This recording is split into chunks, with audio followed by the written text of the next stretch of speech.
Life is strange. Everyone has a clock that's ticking. This fact is clear. But we live like we have infinite access to time, like we are immortals. Hear me out. We know what truly matters to us, but we don't go after it. Instead, we move through life just existing, wasting time, achieving nothing. Yet we know we can't live forever. Isn't that strange? In the next few chapters, we uncover how to make your days count. Not just managing time, but truly living. Chapter 1, What Really Matters. Imagine being at the end of your life, looking back. What moments would you want to relive?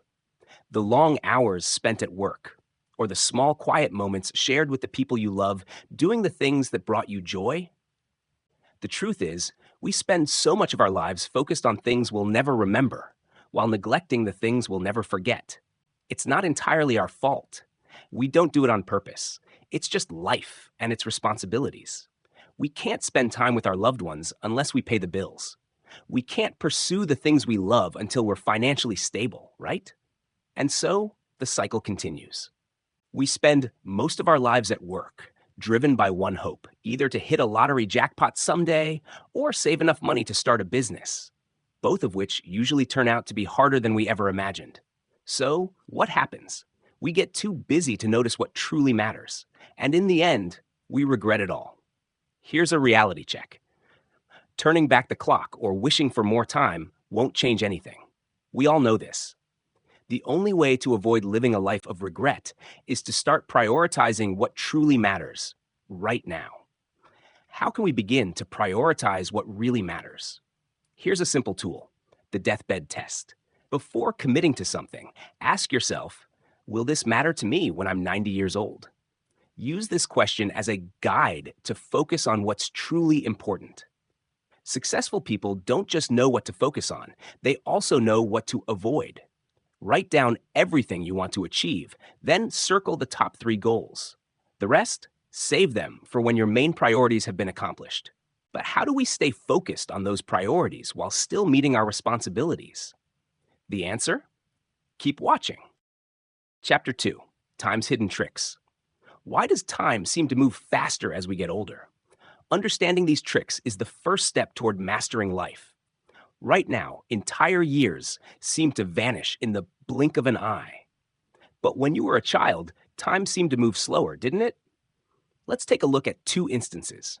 First, as children, every experience was new, and our brains paid attention to every detail.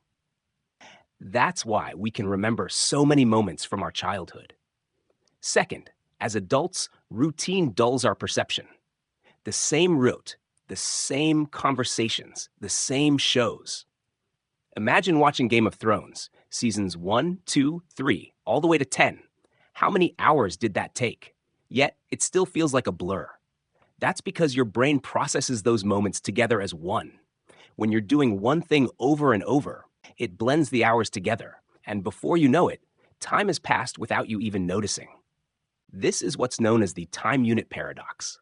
So what's the solution? Live your life like a movie. Movies can explore the same themes, action, comedy, romance, but each one feels different. Take The Amazing Spider-Man and Superman. They may both be superhero movies, but their scenes are unique, their powers different, their locations possibly even in another galaxy. There's always something new that keeps the audience coming back for more. Here's what I've learned. Get out of your routine. Take a different route to work. Try a new hobby. Speak to someone you've never met. Each new experience forces your brain to notice time again, making your days feel fuller. Chapter 3, The True Currency. There are many kinds of currency in the world, but the lowest of them all is money. Yes, you heard that right. It's often said, if everything you own is bought with money, then you're poor. That's because some of the most valuable things in life can't be purchased. So what is the real currency of life? Relationships. Relationships aren't built on grand gestures, but on small, consistent acts of care.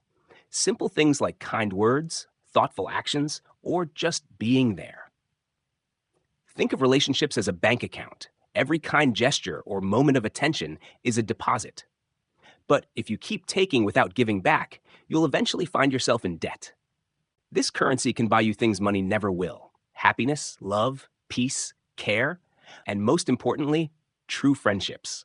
Interestingly, it's not just shared joys, but shared struggles that create the strongest bonds. Here's a little secret. If you want to feel like you have more time, give some of it away.